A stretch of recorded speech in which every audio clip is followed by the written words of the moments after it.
We've spent decades, literally generations, fearing nuclear power. But right now, it turns out Americans are actually way more afraid of the building that powers their artificial intelligence.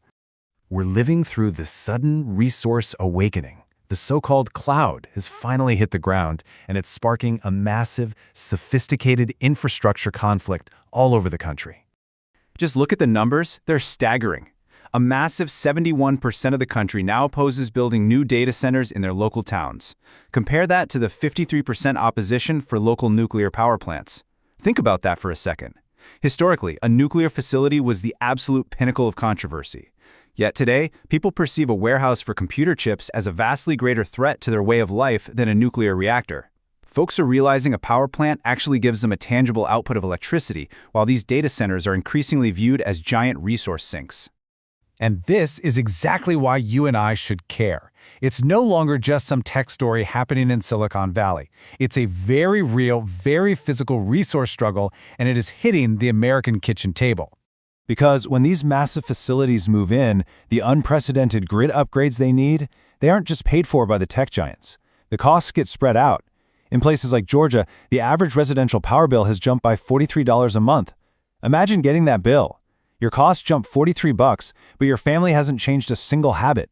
A new, quote-unquote, silent neighbor just moved into the county, and your utility company is basically charging their massive energy tab directly to you. Working and middle-class families are essentially subsidizing the physical expansion of a trillion-dollar industry. This is building into a full-blown crisis, what people are calling the gigawatt shift.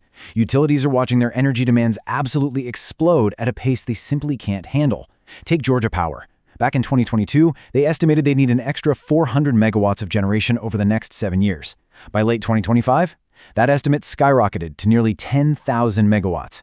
That kind of pressure forces utilities to backtrack on clean energy goals and fire up old fossil fuel plants just to keep the grid from collapsing, which obviously frustrates environmental groups while simultaneously squeezing local families' wallets. So when the grid gets strained like this, people naturally start asking, wait, what are we actually getting in return for giving up our community's resources?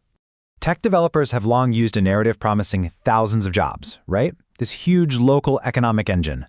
Well, that narrative completely falls apart under the job density myth, because these billion-dollar facilities are basically ghost warehouses. They demand massive inputs, often taking up 300 acres of land and sucking up 100 megawatts of power. But once the dust settles on construction, they typically only yield about 30 to 50 permanent staff jobs. Compared to manufacturing or even agricultural farming, the local economic return for every acre of land and every gallon of water used is just incredibly low. And speaking of gallons, beyond grid stability, the battle over water security has become so visceral. We are literally watching the rise of AI hydropolitics, especially in areas already dealing with intense climate stress. The sheer volume of consumption is genuinely hard to wrap your head around. A single large-scale facility can drink as much water every single day as a town of 50,000 people. And remember, that's not for drinking or growing crops. It's strictly an industrial cooling process just to keep their server racks from overheating. They're drawing from the exact same reserves that local municipalities rely on for survival. We saw exactly how this plays out recently in Arizona. There was an Amazon-backed proposal called Project Blue, slated for a 290-acre parcel right in Tucson. Well, ecologists ran the numbers and realized this project threatened to drain the equivalent of 4 entire golf courses worth of water daily. That sparked a furious 7-week political revolt among local residents. They organized, and it resulted in a unanimous no vote by the city council, forcing the entire project's cancellation. It really empowered communities across the desert to challenge this myth that data centers are perfectly clean, water-neutral neighbors. Which brings us to the defining paradox of this entire infrastructure movement. It's a tension most of us are living with right now as we navigate this transition. Look around and you'll see that about half the workforce, 50% of people, are actively using artificial intelligence to boost their productivity. We're relying on it to code, to write, to analyze data, and just streamline our daily workflows. Yet at the exact same time, 71% of the population fiercely opposes the physical footprint needed to run that exact same technology in their own backyards. We become completely dependent on a system that the vast majority of us fundamentally reject once it takes physical shape in our neighborhoods. We absolutely love the tool, but we are terrified of the footprint. People are waking up to the fact that while AI might feel like this invisible magic living in the cloud, It drinks from our local wells and charges its bill right to our homes.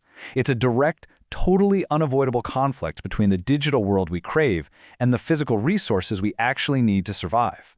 And this deep public mistrust, it's only amplified by the industry's habit of operating behind a veil of secrecy. Imagine waking up to find out a massive industrial project got approved in your town through some shell company with a fake name, using strict non-disclosure agreements to keep your local officials legally quiet until the zoning was a done deal. For a lot of residents, that doesn't feel like technological progress.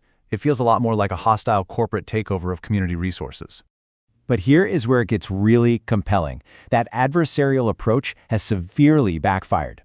By trying to bypass public scrutiny, developers have accidentally created an incredibly powerful, unruly coalition. You got rural farmers, suburban homeowners, and urban environmentalists all teaming up, and their organized resistance is actively forcing the market to change course. Based on where the intense public pressure and the incentives are pushing us right now, we are inevitably moving toward two major market adaptations. First up, off-grid data centers. To get around local opposition and a maxed-out grid, companies are going to have to build their own dedicated power plants, likely modular nuclear reactors or massive solar arrays, just to prove they aren't leaching electricity from the public. Second, water neutrality mandates. Just like we've seen tested in places like Memphis, new legislation is going to ban these facilities from using public drinking water for cooling, forcing a multi-billion-dollar shift toward recycled wastewater systems. What we are ultimately witnessing here is a fundamental, historic shift in the balance of power between Silicon Valley and your everyday American municipality. These massive physical buildings have inadvertently become the Silicon Strait of Hormuz. Think about it. Just as global oil flows through a narrow geographical strait, the entire multi-trillion-dollar AI revolution relies entirely on a handful of specific buildings in places like Virginia, Arizona, and Georgia. It is a literal physical choke point, and for the first time ever, local town halls suddenly find themselves holding the kill switch for the global AI race. It leaves us standing at a crossroads, facing a massive question we have to resolve as a society. Are we willing to pay a personal resource tax for digital progress, or has the social contract with big tech finally expired?